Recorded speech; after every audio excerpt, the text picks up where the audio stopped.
What a thrill it is to see magic in any capacity. Maybe I'm a little biased with my favorite movie being The Prestige, but a movie about magicians is something that's right up my alley. Around the time when Now You See Me was released, I was so engaged, watching through a tightly crafted story with setups and payoffs that felt like the film was a magic trick itself. It was enthralling, or as my 10-year-old self would have said, it was lit. When I went back to rewatch it this year, I casually looked up the Rotten Tomatoes, and what the fuck? A 51%? You're telling me these fond childhood memories I have are about to be unearthed in a rewatch? Well, not necessarily. If you've kept up with the channel, you'll know that I've been falling out of alignment with these Rotten Tomatoes critics.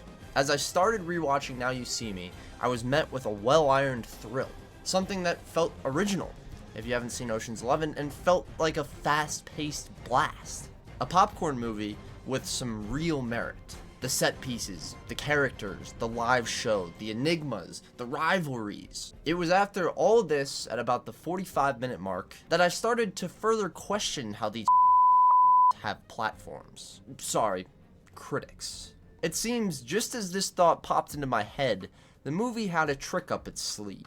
A second and third act of pure chaos that felt unrecognizable from the first. The real magic of this film is how it made me think my childhood movie lens was accurate for almost 45 minutes. What I witnessed next left me in disarray, as well as those people that talk about these things who all God.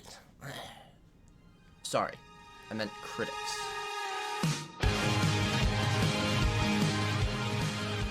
As you can imagine, for a first act to slap this much, the character setup was flawless and stylish. It introduces our four horsemen individually, first with Daniel Atlas, then Merritt McKinney, after that Henley Reeves, and finally Jack Wilder.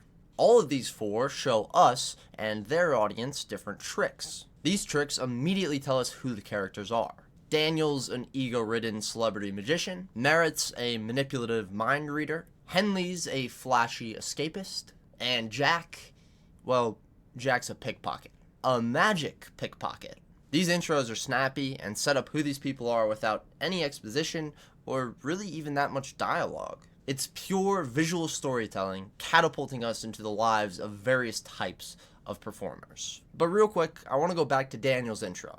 We have to take a look at this magic trick. There are some major issues with the magic we see in the film we'll get to later. For now, let me explain how the simplest and first magic trick we see is actually the best. As Daniel is on the street doing some card tricks to pick up women, he would have 100% got me in bed with this one. He flips through a deck asking this woman to pick a card. As the viewer, we get a POV shot from the woman's perspective and also get to pick a card. I want to play the clip here. Tell me which card you see. That was too fast. I'll do it again. Are you ready? Mm-hmm. Okay. Did you see one? Was it the 7 of diamonds? It just so happens, at least from my perspective, the card that I picked ended up being shown on top of the building. I think it's like they're forcing us to pick a card thinking it's our option, showing one for longer or something. I don't really know what the method is, but it works. The film does something special here because it's actually a trick on the viewer, whereas most of the time it's easy to know how a trick works. The answer is almost always movie magic in other cases. But remember this moment of actually getting to experience the magic, because it won't happen again. As the intros are finishing up, we get a very nice enigma, otherwise known as mystery. I don't know why I prefer this word. There's a hooded figure watching our main characters and planting tarot cards near them. These cards have an address, date, and time on them, which is the chosen way to get our four horsemen together.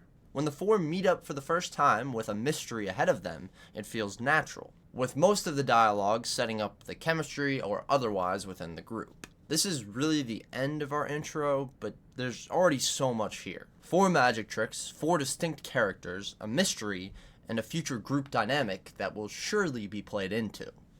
Surely it will. With a nice fast forward, the speedy pace takes us to the Horsemen's first show.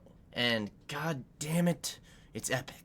The Horsemen's energy at this venue is calculated and electric. They give us a performance that is rewarding in more ways than one. First, just getting to see these four in their prime is captivating. Like, they got some all-time stage presence. And then the big trick itself is monetarily rewarding, although not for us, but there's money falling from the sky.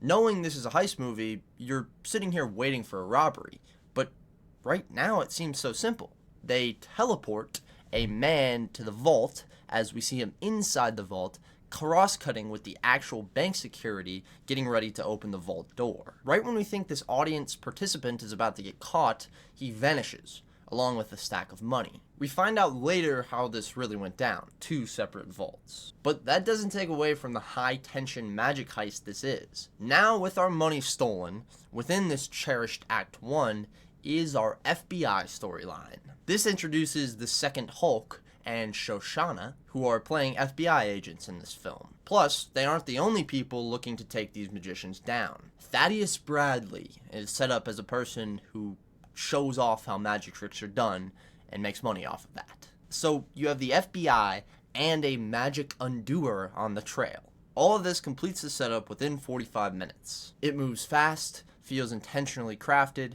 and gives us an array of characters that we feel like we know.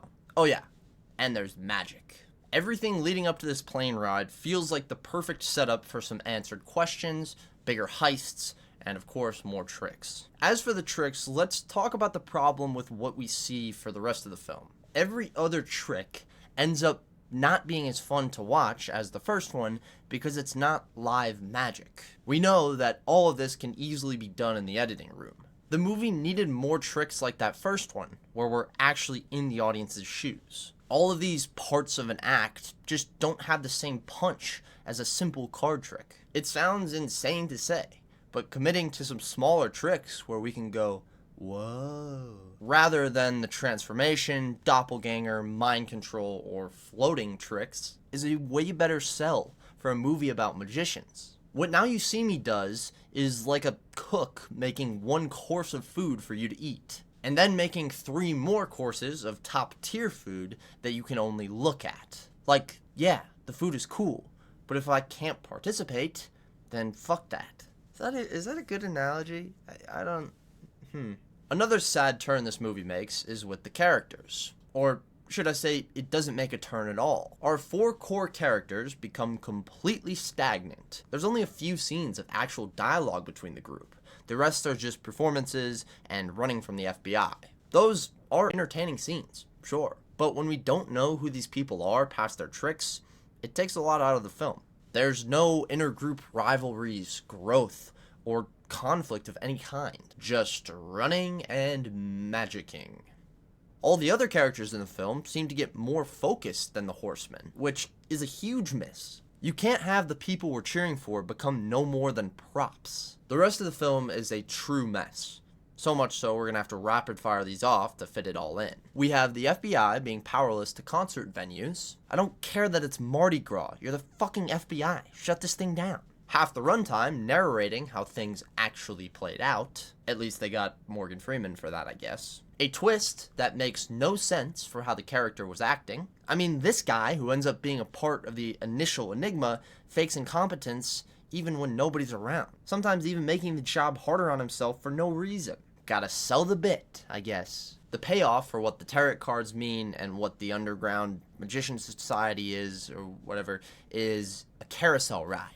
Yep, don't know where it leads to. We'll have to watch the next movie, I presume. And all of the character focus gets brought to these two's relationship rather than how the main characters feel about everything. Oh yeah, and this lady decides not to turn in Ruffalo, even though he's connected to large-scale robberies and high-octane chases putting many lives in danger. All because she likes him.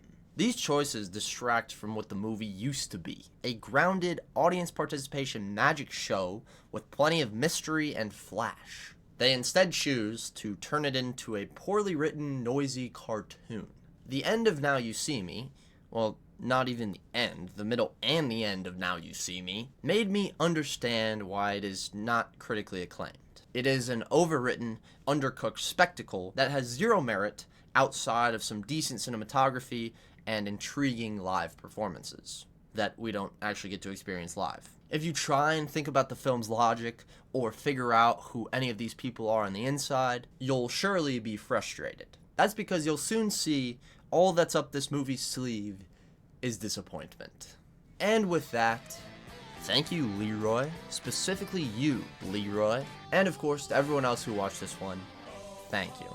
Yeah, I had a lot of fun making this, getting to kind of do 2 parts of this video where we go over the good and the bad.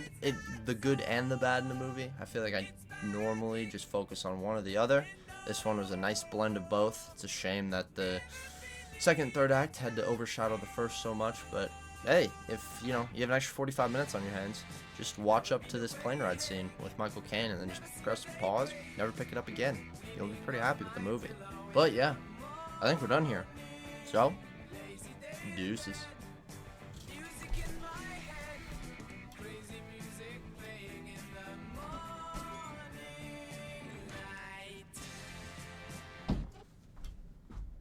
Oh shit.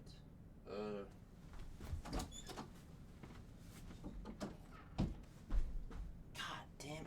Yeah, I'm gonna have to fix that. Ho, ho, ho, it's magic.